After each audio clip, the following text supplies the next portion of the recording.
जय हिंद साथियों, GL update में आपका स्वागत है। मित्रों, आज के समाचार पत्रों में दिया है नीट के 6 टॉपर एक सेंटर से क्यों, ग्रेस मार्क्स किस आधार पर दिए, अभ्यर्थी एनटीए से पूछ रहे हैं ये 10 सवाल। नीट में 67 छात्रों को 720 में से 720 अंक पाना और कट ऑफ का अचानक आसमान छूने वाली बात अभ्यर्थी को हजम नहीं हो रही है।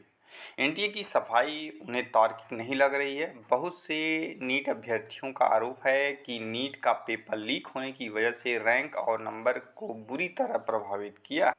पेपर लीक होने की वजह से रैंक में इजाफा हुआ है, इन्फ्लेक्शन हुआ है। सोशल मीडिया पर अभ्यर्थी नीट स्कैम, नीट परीक्षा रद्द करो और नीट रिजल्ट फिर से जारी करो हैशटैग से लगातार अभियान चला रहे हैं। एनटीए का कहना है कि एनसीईआरटी टेक्स्ट बुक और ग्रेस मार्क्स देने की वजह से टॉपरों की संख्या बढ़ गई। छात्रों द्वारा जो सवाल पूछे जा रहे हैं वह यह है, हरियाणा के एक ही एग्ज़ाम सेंटर से 6 टॉपर कैसे हो सकते हैं। ये बात तार्किक है कि हरियाणा के एक ही एग्ज़ाम सेंटर से 6 टॉपर कैसे हो सकते हैं। चलिए, हरियाणा से हो सकते हैं, ठीक है, हो जाएं, लेकिन एक ही सेंटर से 6 टॉपर, ये कैसे संभव है? यह कैसे संभव है? संयोग है या वियोग है, क्या है? ये छात्रों का यह प्रश्न है कि हरियाणा के एक ही एग्ज़ाम सेंटर से 6 टॉपर कैसे हो सकते हैं।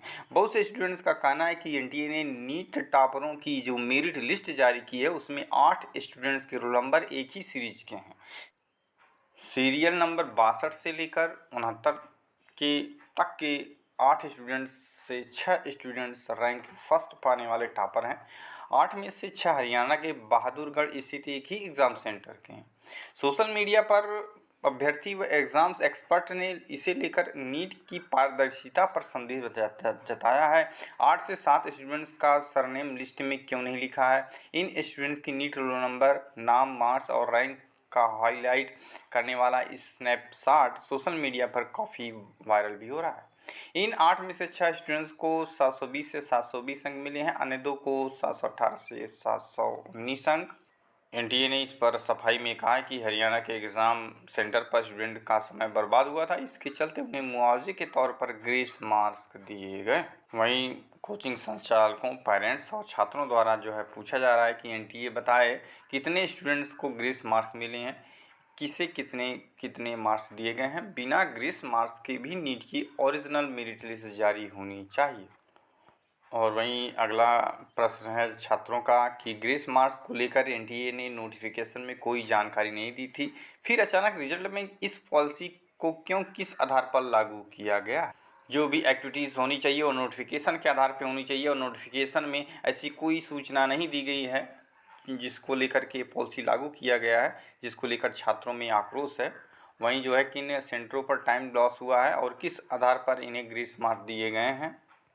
नॉर्मलाइजेशन, एनटीए नॉर्मलाइजेशन पर स्पष्टीकरण दी, इसका क्या फार्मूला रहा है, किस आधार पर यह दिया गया, कितने सेंटरों के स्टूडेंट्स पर नॉर्मलाइजेशन लागू किया गया। 718 और 719 मार्क्स किसे आए, जबकि यह असंभव है। इन स्टूडेंट्स ने तर्क दिया कि नीट का पेपर 720 नंबर का होता है, हर सवाल 4 नंबर का होता है और गलत उत्तर पर 1 अंक की नेगेटिव मार्किंग होती है। कोई छात्र अगर सभी सवाल सही करता है तो उसके पूरे 720 में 720 आते हैं और अगर एक सवाल छोड़ देता है तो उसके 716 अंक आएंगे। वहीं एक सवाल गलत करता है तो उसके 715 अंक रह जाएंगे। ऐसे में 718 और 719 हासिल पाना असंभव है, रियल बात है। और माइनस मार्किंग भी है, जब माइनस मार्किंग है तो ऐसा होना, पूर्णांक में से पूर्णांक पाना असंभव सी बात है। नीट की टाई ब्रेकिंग पॉलिसी रिजल्ट के समय क्यों बदली और 8वां नियम क्यों डाला गया कि जबकि नोटिफिकेशन में इसका कोई जिक्र नहीं था, केवल 7 पैरामीटर ही थे। पहले आवेदन करने वाले को मेरिट में ऊपर रखा जाएगा, या पहले क्यों नहीं बताया गया? कितने टाइम लॉस होने पर कितने ग्रेस मार्क्स दिए गए हैं? लोकसभा चुनाव परिणाम के दिन ही नीट रिजल्ट क्यों जारी किया गया, जबकि इसकी संभावित 10 दिन बाद थी? ये सब छात्रों के प्रश्न थे और तार्किक प्रश्न हैं, और जो है कि जो है छात्र बहुत परेशान हैं। मित्रों, नीट यूजी संबंधित पूरे अपडेट के लिए आप चैनल को सब्सक्राइब कीजिएगा।